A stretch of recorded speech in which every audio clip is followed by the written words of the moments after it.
Señores, continuamos aquí con el desarrollo de su espacio Diario 16. Miren, el psicólogo Hanoi Vargas nos visita en esta parte del programa.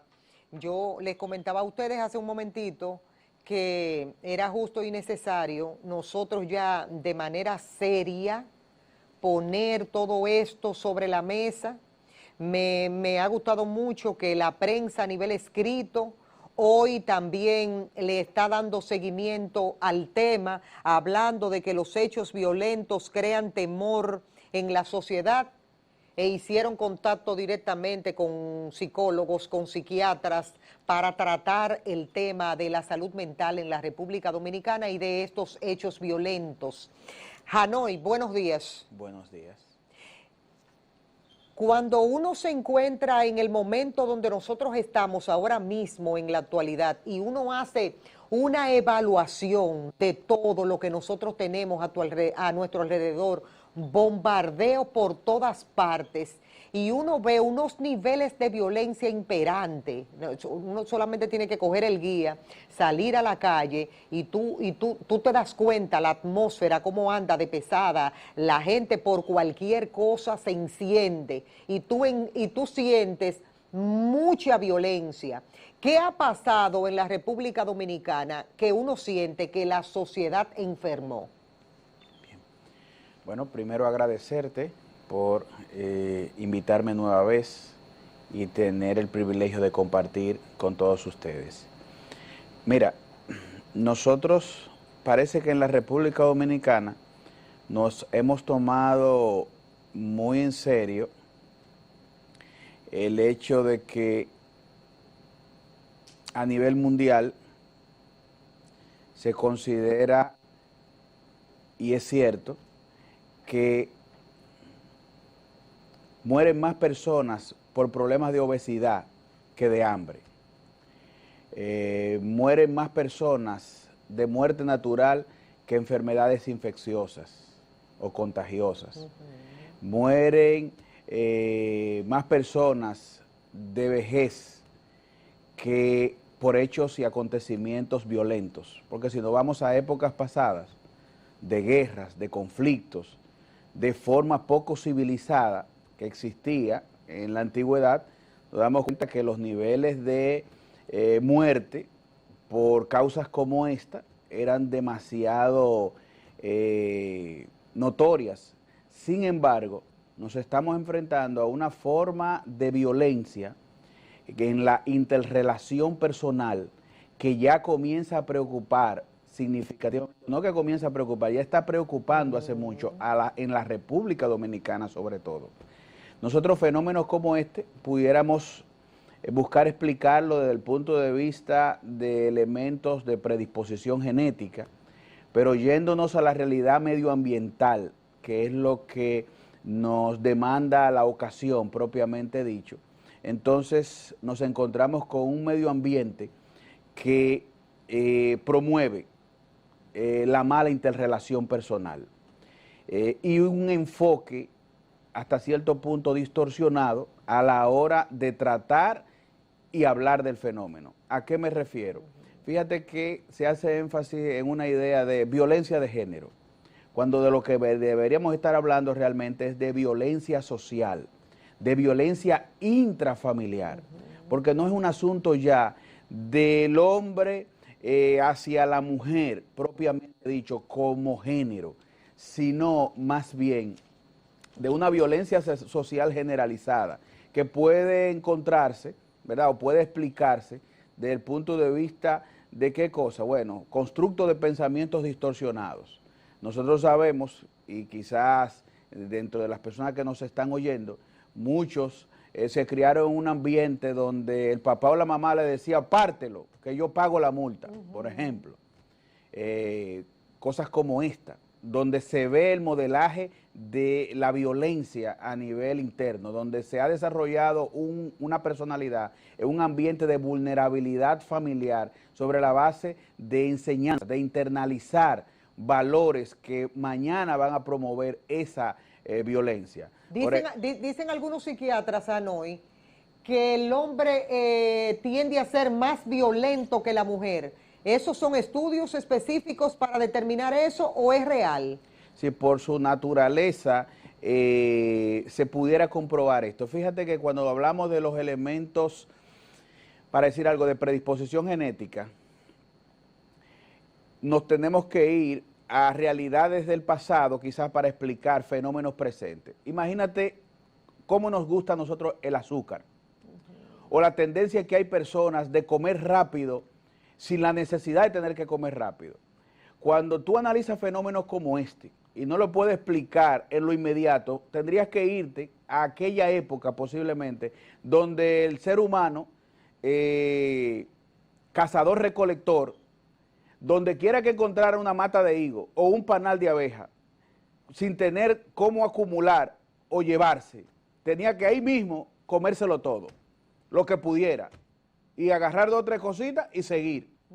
Entonces, así mismo nosotros podemos ver en la realidad biológica, por ejemplo, en el ser humano, en los hombres, por un asunto histórico, por un asunto de fuerza, por un asunto cultural de salir a la guerra, nosotros vemos cómo estos elementos ambientales inciden para crear, ¿verdad?, codificarnos genéticamente y, dicho sea de paso, llevarnos a esa forma de violencia notoria, porque no es en este caso que la mujer no practique acciones de violencia, pero la tiene de una forma más sutil, más diferente, ¿verdad?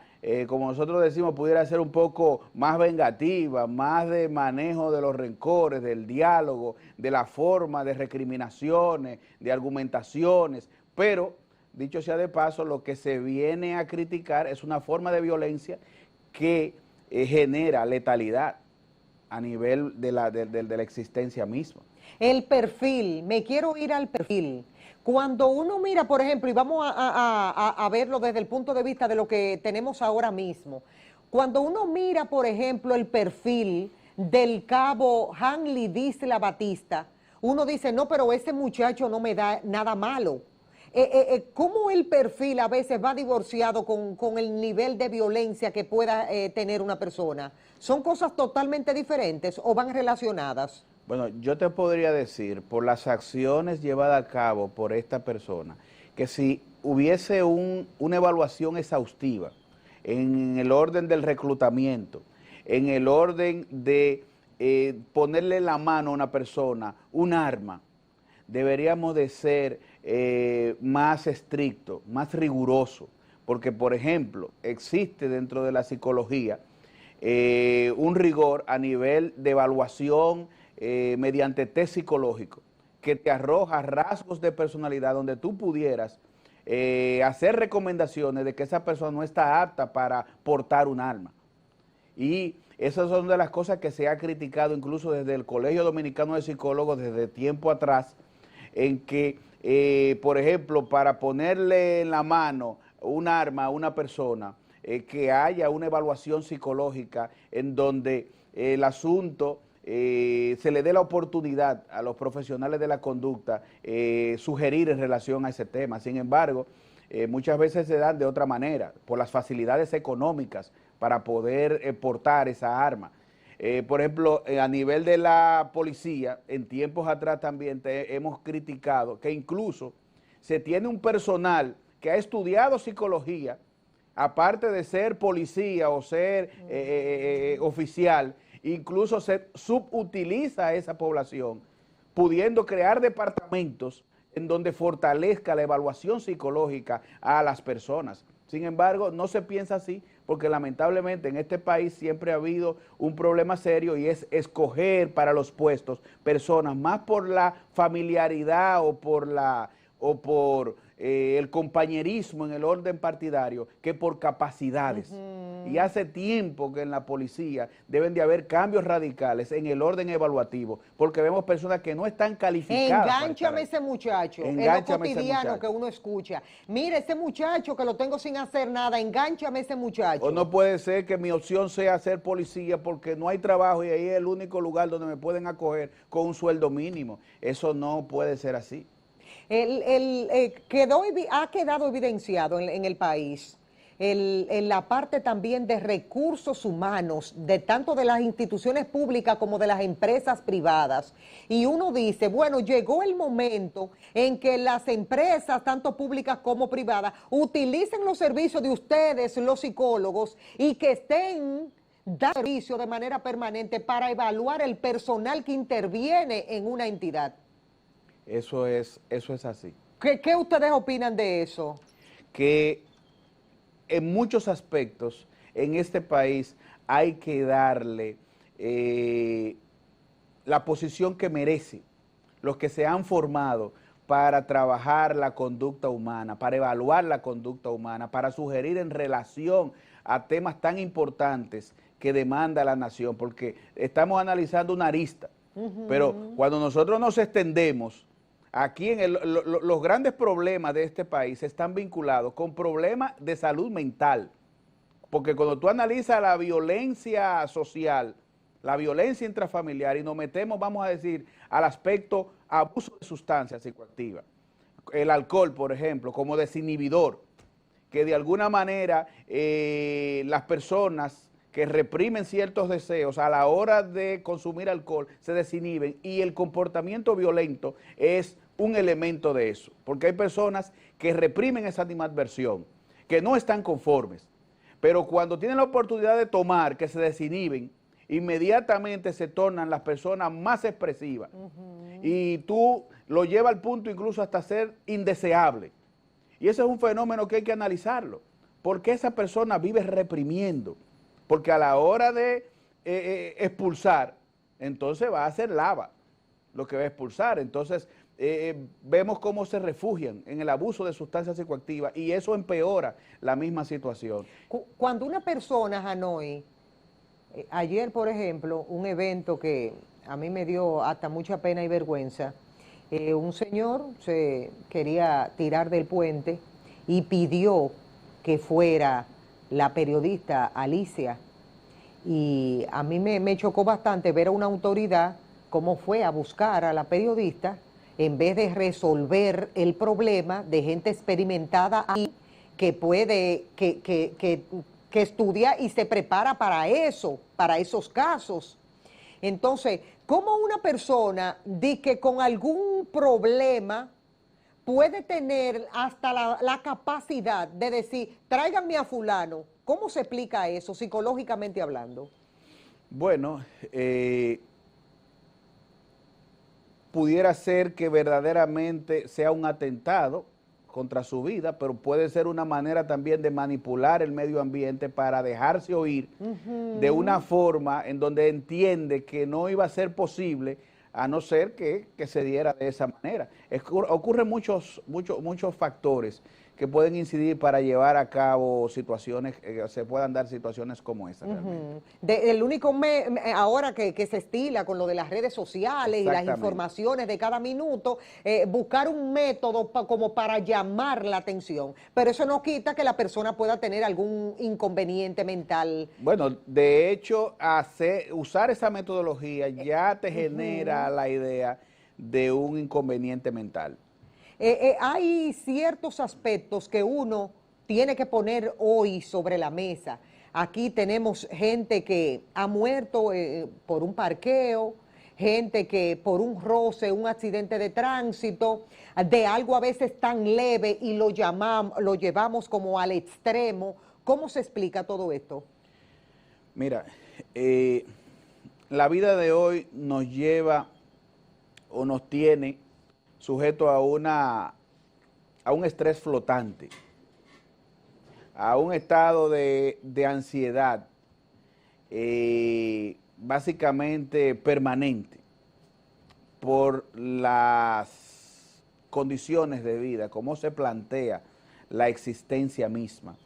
Y básicamente este es un factor que incide significativamente, unido a elementos que pudiéramos decir promueven la intolerancia.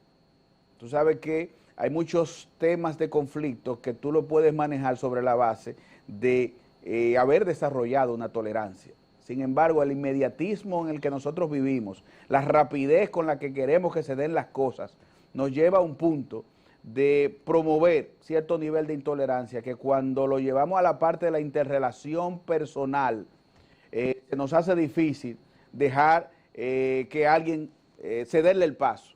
Yo te lo digo porque en un mes aquí en este país se cogieron varias fotos de personas que no pudieron permitir en un peaje que otro pasara adelante y se quedaron atascados, para decirte algo.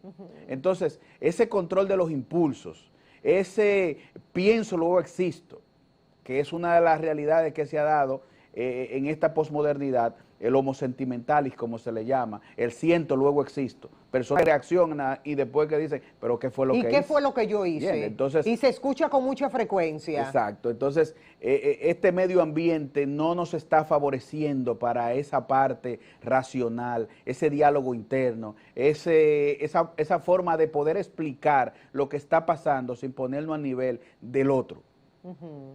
¿Cómo darse cuenta a nivel ya del hogar cuando un miembro de la familia no anda bien?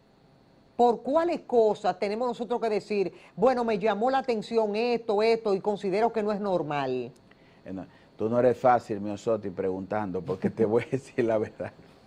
Si nos vamos a la contesta de esa pregunta, tendríamos que ver qué sería el problema que queremos detectar para saber cuál es el indicador que se conecta. Pero hablando, por ejemplo, de fenómenos importantes como el suicidio, síntomas de la depresión que pudieran llevar a preocuparnos de que alguien pueda tener ideaciones suicidas y posteriormente acciones suicidas, que está muy vinculado con una forma de violencia, pero intrínseca, una forma de violencia hacia sí mismo. Y es alarmante los datos que tenemos nosotros en el país respecto a eso. Bueno, es la segunda causa de muerte en adolescentes y en 15 años ha subido un 55%, por eso es preocupante. Entonces, cuando vemos en nuestros adolescentes el hecho de que se apartan, que se mantienen ensimismados, cuando vemos en nuestros adolescentes, por ejemplo, el hecho de que le disminuye su energía para interrelacionar personalmente, el hecho de que los vemos envueltos en actividades compulsivas como una forma de evadir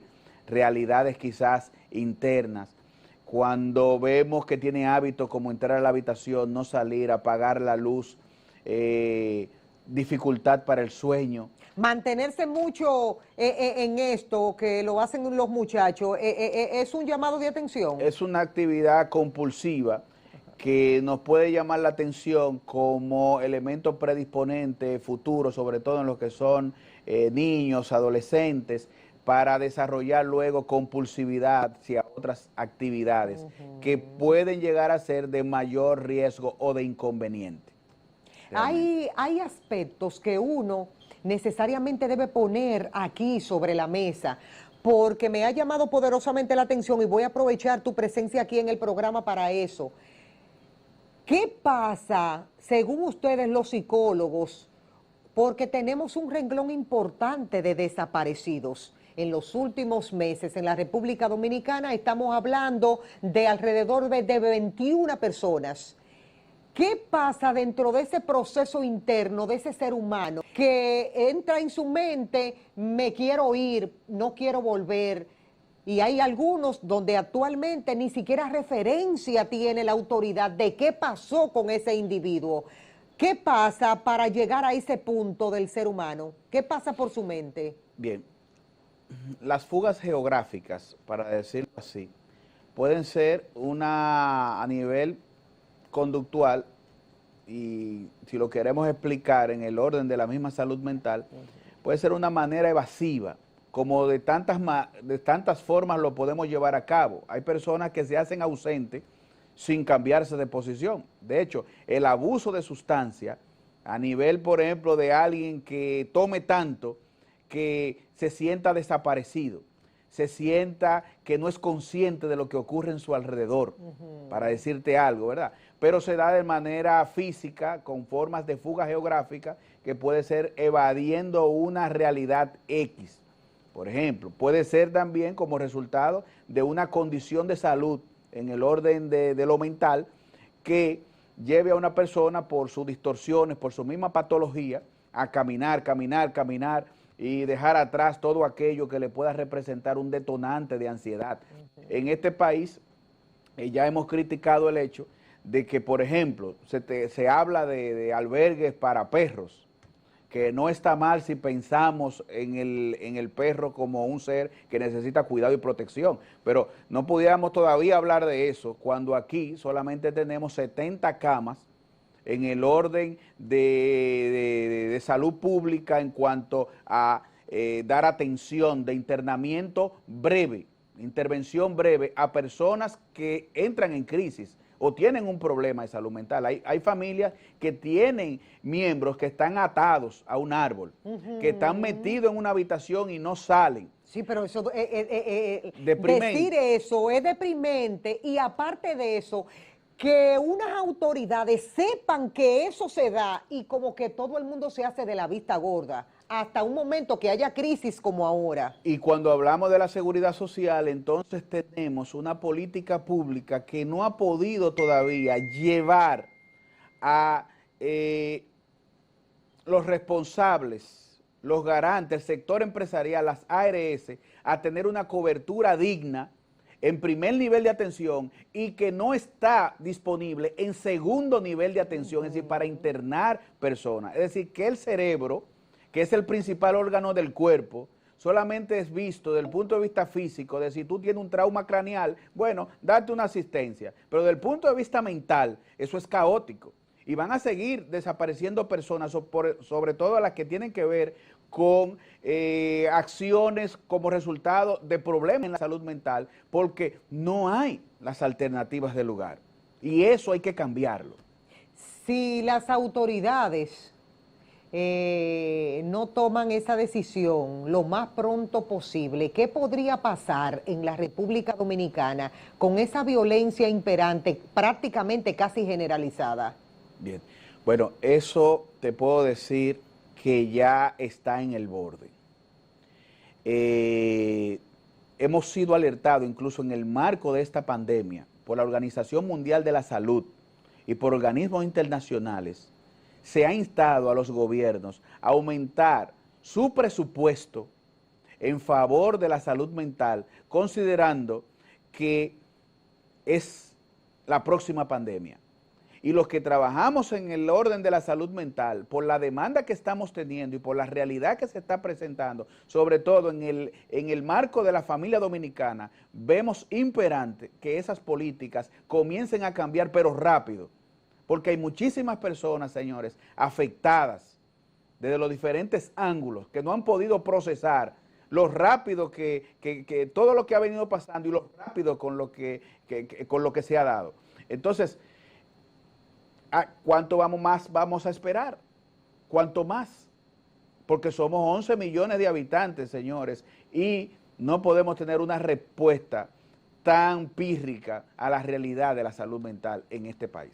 Afecta porque aquí hay dos aspectos en la República Dominicana que llaman poderosamente la atención, y siempre ha sido así, no va a cambiar, que es la política y la pelota. Cuando estamos en pelota, el que es liceísta, escogidita, de las Estrellas Orientales, los Gigantes de San Francisco, vivimos permanentemente, ay, que de quién tú eres, y uno se goza eso. Cuando es política, peor todavía, porque ahí entran otros sentimientos, que hay gente que hasta se mata por su líder o por su candidato. Entonces, cuando uno ve esos aspectos y uno dice, frustra a un ser humano ver que dentro de la parte política hay gente que no puede realmente decir, todo lo que yo me he conseguido con este oficio ha sido producto del trabajo tesonero que he tenido por mucho tiempo, porque todo el mundo sabe que nadie se hace rico de que haciendo un oficio en específico, al menos que usted no tenga 80 años de su vida y que ya al final de su jornada usted se haya convertido y haya convertido una empresa en un emporio. Eso frustra al ser humano, el hecho de ver cómo el otro trasciende de la noche a la mañana y yo no puedo conseguir eso. Lo que más frustra a los que tenemos la educación que nos ha llevado al punto de evaluar objetivamente lo que está pasando, lo que más nos frustra es ver a un ciudadano que de alguna manera con sus acciones valida eso, que no empuja a que esa realidad cambie, porque dicho sea de paso, es algo retroalimentativo. Es decir, el político llega sobre la base de la ignorancia de esa persona, pero la ignorancia de esa persona retroalimenta que se reafirme esa tendencia del político. Entonces, nosotros vemos en esa retroalimentación negativa el caos que vivimos a nivel de esos antivalores, a nivel de cómo presupuestos importantes que pueden estar destinados a temas neurálgicos a nivel social se convierten en un foco de enriquecimiento personal y la gente lo valida muchas veces, no lo castiga con el rechazo, no lo castiga de una forma vehemente exigiendo la justicia, sino que está dispuesto, pasado cierto tiempecito, a que se vuelva a dar el fenómeno nuevamente. Entonces, yo te voy a decir algo, Miosotti, eso sí realmente frustra porque nos dificulta poder salir de ese marco. Es decir, una persona enriquecerse en un marco donde sienta que hay un nivel de impunidad tal que todo se va a resolver al poco tiempo o que me voy a ir con el santo y la limosna y no voy a pagar la real consecuencia, eso es frustrante. Sin embargo, estamos aspirando a que todavía, ¿verdad? Es decir, hayan cambios, en el presente hayan cambios, que se den señales de que eso que tanto ha afectado a la nación y que ha llevado a nuestros jóvenes a un punto de racionalización donde ellos, incluso en sus actividades delictivas, se sientan más víctimas y se sientan menos delincuentes que lo que sobre la base de las acciones políticas, ¿verdad?, perjudican más a la sociedad. Porque déjame decirte algo, hay ciudadanos que tú lo oyes en su discurso y pueden estar envueltos en la mayor ilegalidad y ellos están justificados y amparados por el mal ejemplo que reciben. Bueno, hay una palabra característica en muchos de la gente de nuestra clase política, y es que no solamente somos nosotros, está aquel sector, aquel sector, aquel sector y aquel sector, y justifican algo inadecuado, donde la ética se olvida y se entierra con que a fulano lo hace. ¿Qué lectura para ustedes los psicólogos tienen eso? El que se justifica para todo. Pero yo te voy a decir algo,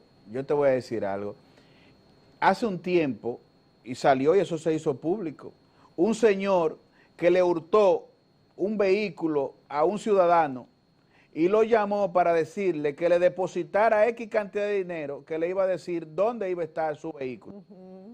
Y él le argumentaba que él un hombre serio, que los verdaderos charlatanes, los verdaderos, y empezó a mencionar ahí entre los políticos y entre los militares, y él se consideraba un hombre serio, porque simplemente le iba a devolver su vehículo, lo único que tenía que hacerle un depósito. Sí. Eso se hizo famoso. ¿Tú me doy a entender? Pero eso habla mucho de cómo estamos nosotros mentalmente hablando. Pero es que lo frustrante, es lo que estamos hablando de que resulta decepcionante y frustrante. El ver que una persona argumenta sobre un hijo que dice, no, es lo que vende droga, él no roba. Sí, él nos roba motor. Exacto. Porque se lo llevaron, Eddie, que por robar motor, pero él no roba motor, él lo que hace es robar celular y cartera. Exacto. Por ejemplo, entonces, sí, la facilidad con la que se argumenta eso, tú preguntas, o que un hermano dice, no, a mi hermano lo mataron porque era el que vendía la mejor droga en ese punto, sí, y le tenían envidia. Por ejemplo, es decir, cosas así, señores, son sórdidas y son, oye, son difíciles de escuchar. Escuché a alguien el otro día decir, eso es que le tienen una envidia enorme porque él ha hecho de todo y ha podido triunfar y conseguir de todo. ¿Y a qué se dedica? No que él vende droga ya, pero él tuvo esa astucia de ponerse a vender droga ahí y mira cómo está. Los otros, los envidiosos, lo llevaron ahí. Es decir, una locura mental de lo que nosotros estamos viviendo. ¿Qué parte forma el consumismo? Es decir, somos una sociedad de consumo, pero a nivel, yo diría que mundial, el consumismo. Hoy sale el último iPhone, pero el mes pasado salió el anterior y entonces cada bombardeo de eso, tú quieres tener lo último, pero tú no llegas ahí en cuanto a presupuesto. ¿Cómo jugamos con eso? Bueno, los antivalores de que el dinero puede hacerlo todo, que me llevará a hacerlo todo por dinero, es lo que explica perfectamente muchos de los patrones de comportamiento que tenemos hoy. Tú le enseñas eso a un muchacho, le modelas eso a un muchacho y después no puedes quejarte de que es capaz de hacerlo todo por dinero, porque ya tú le dijiste que el dinero puede hacerlo todo. Esa capacidad de muchos papás de complacer peticiones y muchos muchachitos por ahí, y yo sé que hay mucha gente de esa mirándonos a nosotros, anda en un carro de último modelo, comprado con el dinero del papá y la mamá. ¿Es dañino eso o no importa? Bien. No se puede uno negar a transferirle facilidades que en el presente tiene a los hijos como una manera de promover su desarrollo, sobre todo si tenemos recuerdos traumáticos de la lucha que cogimos, para decirlo así, para llegar a obtener cosas.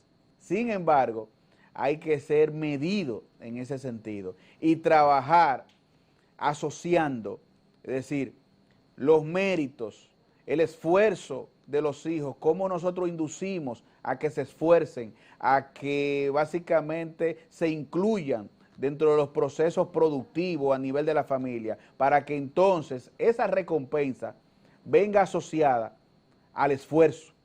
Sin embargo, cuando tú haces el brinco, es decir, los exoneras de esa asociación, vemos muchachos engreídos, con descontrol de los impulsos, intolerantes a cualquier elemento de frustración. Así mismo. Y con dificultad para escuchar el no como respuesta. Es decir, que no lo podemos ver entonces de la manera tan negativa. Si uno lo asocia con lo que tiene que ver con usted, venga, hay una empresa familiar, usted no puede estar acostándose a las 4 o 5 de la mañana y levantándose a las 11 de la mañana. No, venga para acá a trabajar. Y lo que usted consiga o reciba debe de ser el resultado de lo que usted mismo se incluya para trabajar.